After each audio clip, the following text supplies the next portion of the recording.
This the new wave, turn it up, I'm in the backseat. Hey guys, just before we start this video, I just wanted to say that make sure to subscribe because we are almost close to 100 subscribers, and also make sure to leave a comment so more people can find this video. But other than that, let's get straight into talking about the top 3 games that I've found this past month. So let's get the honorable mentions out of the way. This game is called Torchlight Infinite, and the reason it is a honorable mention is because it is a closed beta, and 2, you can't really download it off the Google Play Store. You have to download it off a third-party Play Store, which is TapTap, and that third-party Play Store is really trusted among the community of YouTubers and many other people. I've had this application for the past 2 months, and that's how I got into the Battlefield mobile beta.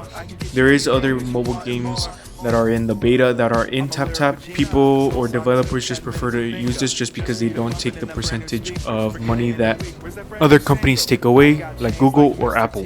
This game is an ARPG, and this game is really fun, to be honest.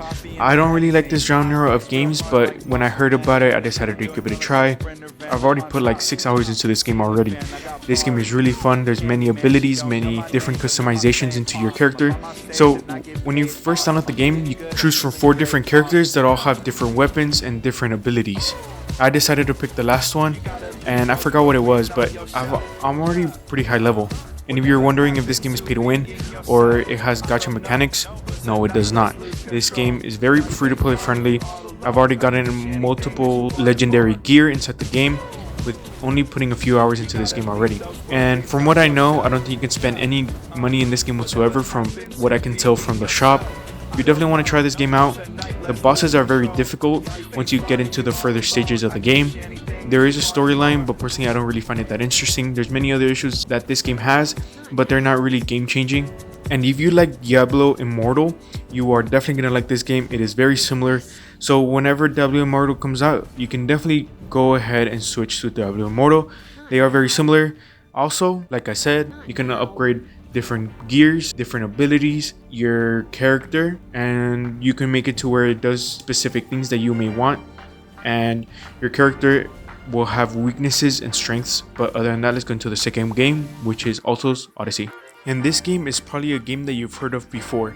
This game is the sequel to Altos Adventure, and this is one of the few casual games out of the bunch. And this game is honestly really good. The visuals are amazing. All you have to do is basically just run, get coins, and upgrade your gear. Similar to how Subway Surfers does it, but this game just takes it out of the ballpark. The visuals, like I said, are pretty amazing. There's a lot of mechanics in this game that honestly make this game very interesting. And honestly, you have to see them for yourself because some of these mechanics just make this game a lot more interesting than, for example, Subway Surfers, like doing some backflips. You get more points by doing some tricks. It's just really cool. The visuals are really good. And this game, I think, is kind of heavy on the visuals. And one thing I really do appreciate that this game does is how the backgrounds change.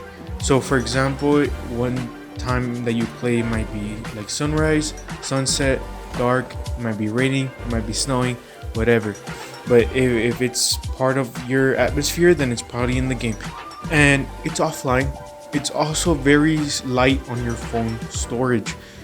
I really think this game is a must try if you really haven't tried it. Both Altos Odyssey and Altos Adventure have both been part of the Editor's Choice Awards for Google Play, so this game is definitely really cool. And they also have this other mode called Zen Mode, and I really think that was a really smart idea to add this mode. So in this mode, there is no coins, there's no power-ups, which is basically just you, the game, no coins, no power-ups. It's just you and the atmosphere. It also recommends that you use headphones, but I personally don't do that. The actual soundtrack for this game is actually pretty nice too. But other than that, let's go straight into the next game, which is Candies and Curses. And this game is also very casual, offline, and very loud on your phone. All you have to do is go on different floors and destroy enemies. So what you use is a flashlight, and you have to get really close to them just to kill your enemies. There's multiple flashlights in the game that you can use to destroy your enemies, which all have different abilities, and you'll go against different enemies that all have different abilities and all look very different. After you complete one floor, at the end of the floor, you will go against the boss, which sometimes is very difficult. It gets harder as you get deeper. You will get more difficult enemies. So first floor is not really difficult, but as soon as you get to the second or third floor, you'll definitely find yourself struggling a little bit more. There's only up to 5 floors, and the very last floor I think is a final boss, which personally I haven't gotten to yet. And what you get is soul points and ectoplasm. I think ectoplasm is a little bit, I guess, grindy. I guess it's the freemium currency. You can spend money in this game, but it's not really expensive. I think the most you can spend is about $5. You can also spend around $5 is Altos Odyssey. This game is really cool.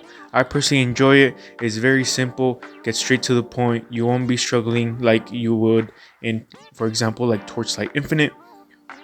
I personally enjoy this game, but one thing that does suck is that this game doesn't get updated anymore. This game actually hasn't been updated since 2020.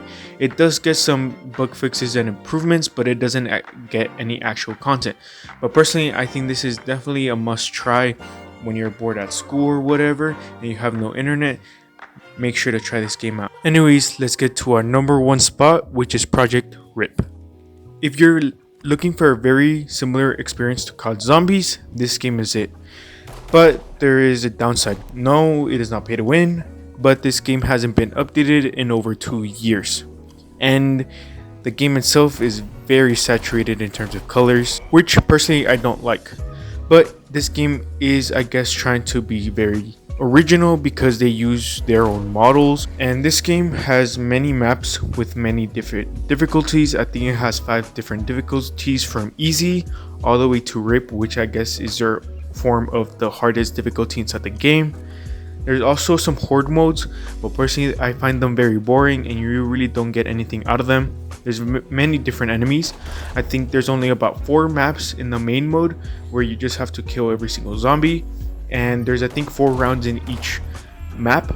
And also the horde modes I just personally don't enjoy, just because I mean most of them are just pretty unoriginal and very boring and very bland. They just have nothing to cater to the player to hook them in.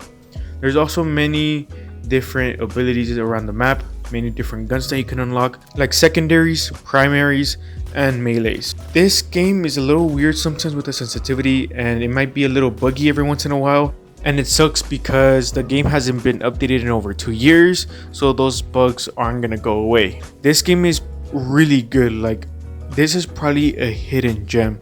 In my opinion, I think it's a hidden gem, just for the reason that this game doesn't actually have a lot of downloads. It only has around 500,000 downloads.